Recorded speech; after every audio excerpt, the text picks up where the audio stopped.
Youth-targeted media website Lockerz has grown from 50 members to more than 16 million members in less than a year. It's part of a new business model that combines e-commerce and entertainment.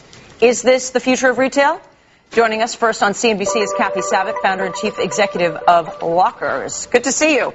Thank you for having me on. I really appreciate it. So I pretended to be a 13-year-old, and I went on the site because it's geared towards people from like 13 to 30. It's a point system. You log in, you get 2 points for logging in. You take surveys. Should Lindsay Lohan go to jail, you asked me today. I answered, I got 2 points. What'd you say? What was your answer? I said no. There's all these, what should be done about the BP oil spill? I get 2 points for answering that. Then I can use those points to buy stuff. That's How right. does that make you money?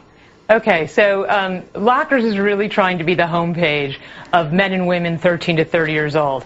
And we do that by bringing together all the things that our members love to do online anyway, from watching movies to playing games to actually shopping to one-day social networking to answering fun questions just like you answered.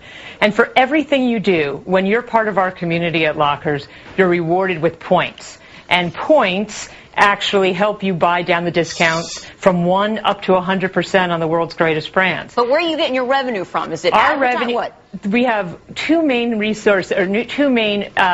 sources. The first is commerce. We sell things. We sell physical items, like just as you mentioned, everything from clothing to electronics to candy to travel, and we are a retailer. And the second is advertising. We've been very fortunate that in all of our videos and across our site, because of the numbers we've been doing and the engagement of our community, we've attracted a nice advertising following as well. You got some big backers. Liberty Media went in there for your first round of funding, and then That's right. a little tiny place, and nobody's ever heard of Kleiner Perkins. They were in your second round of funding. Yes. What's the exit game, though, for them and for you here? You know, we really don't focus on it, and I don't say that to be coy. We are so maniacally focused on this Generation Z and on our member experience.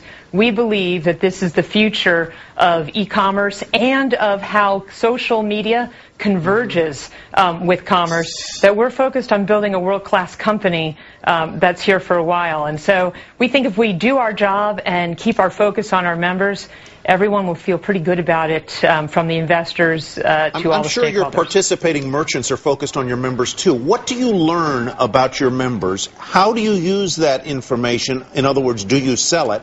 And what sorts of stuff are you selling? And then, and really, basically, those are questions that are a stalking horse for the big one. How do you tiptoe around the privacy issues, especially in a target audience that begins at age 13 and therefore would embrace a large number of minors? A lot of great questions. So first, let me tell you, we do not sell individual member information. That goes against the very fabric of our member-focused ethos. In fact, you'll see later this year, when we do launch our social network, which we plan to do, that we're going to be introducing some pretty disruptive new ways of giving members control over their information in terms of privacy. Instead, though, our 16 million plus members who have registered in 195 countries across the world have basically have registered based on demographic data, their birthday, their gender, we have their cell phone number, but we don't use it. But a lot of demographic information so that we can paint general profiles for our merchant and for our entertainment partners. So if you're a car company and you're trying to figure out, is it more important for a 20-year-old to have four-wheel drive or air conditioning in a first-time car, we can give you over a 24-hour period of time a pretty good indicator of what that answer is going to be through our daily questions. What's the point of those daily, like the Lindsay Lohan question? Is it just to engage them and keep them involved? I mean, why give them points for that? And especially if you're not selling that information. First of all, we care.